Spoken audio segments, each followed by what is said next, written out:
season in a playoff-like atmosphere. Well, this is the beauty of what the Ivy League's tournament has created. It sets this up almost like a play-in game. Of course, both teams needing to take care of business today, and just adds extra incentive heading into regular season games that they all matter so much more. And as you mentioned with Senior Day, this is a great way to end the regular season. Hopefully it's even better for one of these teams in terms of results. Sam Weiss, number 15 at midfield, is back in the lineup. And a lower body injury that sidelined her for the entirety of the 2024 season. She is a welcome force that's back in the lineup. We weren't sure if we were going to see her. Tracy Bartholomew sort of teased it in a way, but good to see her back toward the bottom of your screen there. And with so many newcomers this year for Columbia, 13 of them, but there's 24 freshmen or sophomores in this group. Just kind of playing with house money and getting great experience in a playoff-like atmosphere as well. That's something head coach Tracy Bartholomew spoke about, especially with their slow start to the season, going winless through their first 4, that they really need to rely on some of those veterans and learn how to reset and get the team gelling. So they've definitely been able to do that now in terms of the production we've seen in recent games, the way they're competing, and a lot of that is those freshmen and sophomores now are almost like sophomores and juniors, essentially, Joey, and just the amount of minutes and experience they've been able to log. Cisco, California lays one down. This back line for Columbia needs to be formidable today. Harvard can really hit you from anywhere, and Chris Hamblin let us know that yesterday. We have ball strikers pretty much anywhere on the pitch, and we're not keen to just park the bus. We want to stay on the aggressive. That's key. You really have to high press in a game like this. You have to manage. There's a lot of emotions. The tempo is going to be high in terms of intensity. So you want to ensure you're coming out as the aggressor, playing on the front foot. And I know Hamblin mentioned getting their line higher at times when the game calls for it to try to force turnovers from Columbia. Working inside of the midfield, Maya Beltran. Long and forwarding ahead there, trying to look for Layla Hawkins on the outside. Just emotions to get into, as both coaches talk about, what they do best as the Lions and as the Crimson. Samantha Mahoney is the netminder today. Junior from Brookline, Massachusetts. Just 4 games last year. Much bigger role this year. Replaced Lauren Rodriguez from a season ago. All Ivy League player. Training well over the last year. Great with her feet. According to Tracy Bartholomew, she's going to have an impact today if Columbia wants to win. So my question to you then, Renee, when you started to touch on a little bit, if you had some keys to give out, what would come to mind for you for both sides?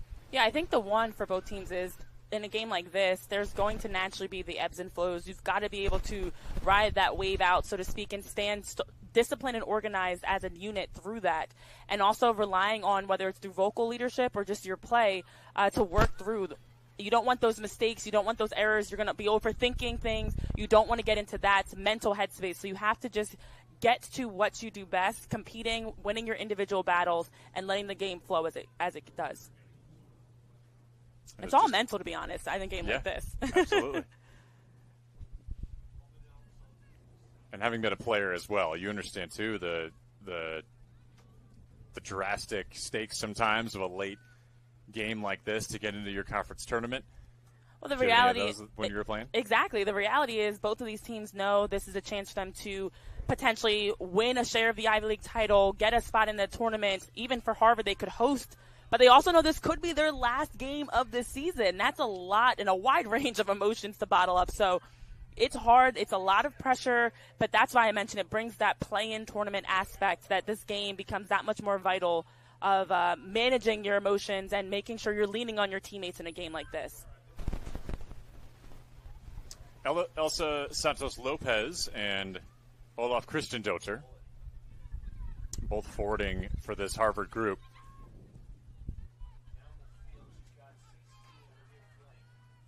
We're going to the final third. It's Tabian. Sends one into the area. Good look for Columbia. That's on the outside of the cage, and Rhiannon Stewart breathes a sigh of relief, but an early chance from the Lions. Shot out of a cannon. Best chance we've seen. Leshnick on the inside channel sends one toward cage just to test Samantha Mahoney. The you have the open lane, try it.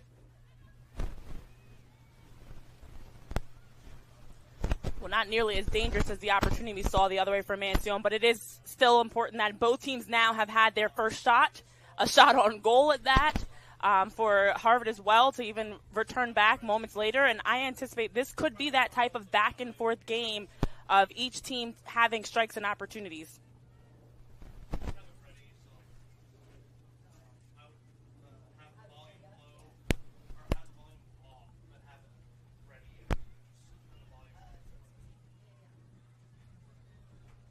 Working ahead is Columbia. Trying to find their presence in the middle. It was a bit of a box-out effort there from August Hunter. That could keep either team from getting into any sort of rhythm or momentum. And so that's a couple of plays there that we've seen some confusion and misunderstandings as to what's going on, foul or no foul.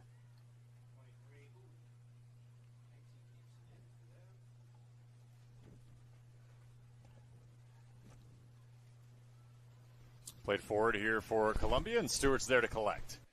Well, you're absolutely right. Both sides really trying to penetrate and work into the final third. You find that in the first 15 minutes or so, and that's what we're getting. The feeling and collected there by Mahoney. That was Irena Hienstotter-Gonzalez. That's the second shot we've seen like that from Harvard.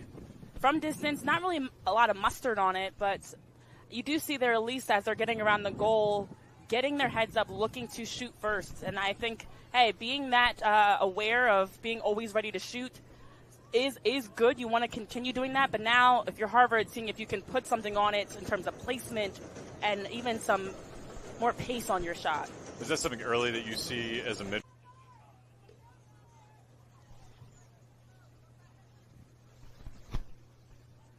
Mentioned the win and you're in scenario. The other game we had our eye on was Princeton and Brown. It was tied at 1 at halftime.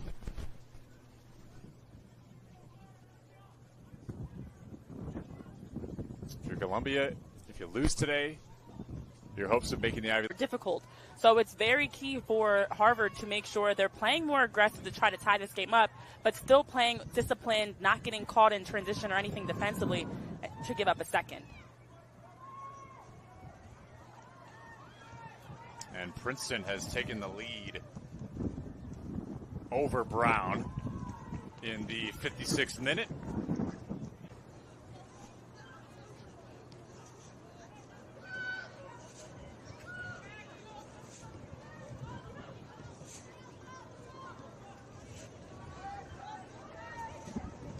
Harvard needed 2 big wins last year to close out the regular season and make the tournament, and they did exactly that, including a comeback victory over Yale.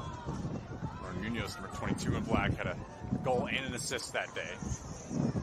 She's down the pitch now, but maybe her clutch heroics would come into play. Sent up, and Mahoney clutches it out of the air and gives Columbia when it's far from over. Brown's first assist in Ivy League play.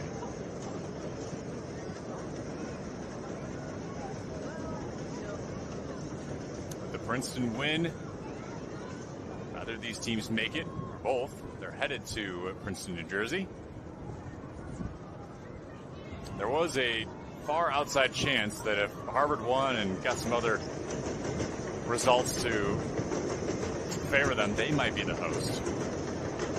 That's how wild it is. We're talking about Harvard potentially hosting, or this game staying as is, potentially being eliminated altogether. That's how close the conference really is when you've been one of the more consistent threatening pieces for Harvard's attack so far in this game. And for Samantha Mahoney and her squad, they did a great job in transition just to stifle that attempt by Lloyd. Didn't give her any options. I thought Lloyd had an initial lane towards the goal herself, slowed it down, and once she slowed it down, the Columbia pounced Lions back, pounced all over her to ensure that she didn't have any other options there.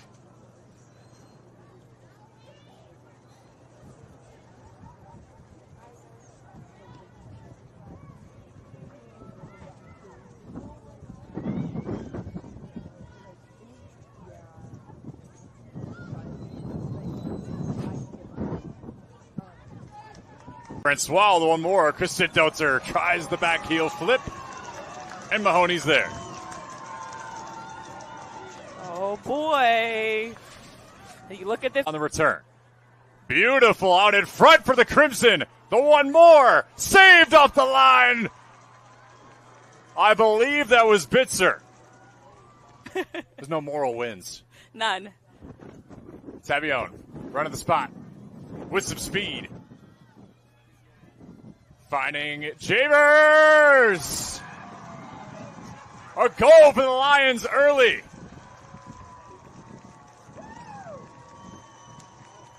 "17 minutes gone, and Columbia strikes first."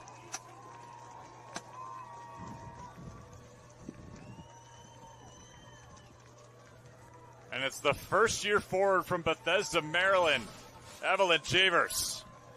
Maya Tabion to Evelyn Javers. I saw this just 2 weeks ago in their 3-0 win against Yale right here on this same field, and they connect again. Beautifully done by Javers to just stay on side, times it well with her run, perfectly weighted pass from Maya to set her up to be able to finish around Rhiannon on the same page. Whether you're going or checking, you've got to know what your teammate is doing so you can get that pass off quickly. Beautiful look here ahead for Columbia. Javers again! Another goal for the Lions, and they extend their lead to 2. A brace for the first year.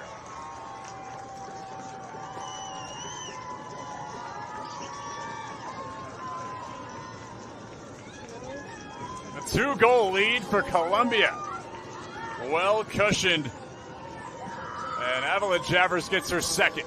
An incredible second goal by Evelyn Javers, right on time. Columbia's come out the second half so strong. Look at this beautiful slotted pass, and then the timed run. We talked about it. Staying on side, Javers does it perfectly, allows the ball to roll across her body, resets, gets her hips around it, drives it back post out of the reach of Stewart, and puts Columbia back on the scoreboard with an insurance goal that could not have come at a better time. Well done by Evelyn Javers and the Lions.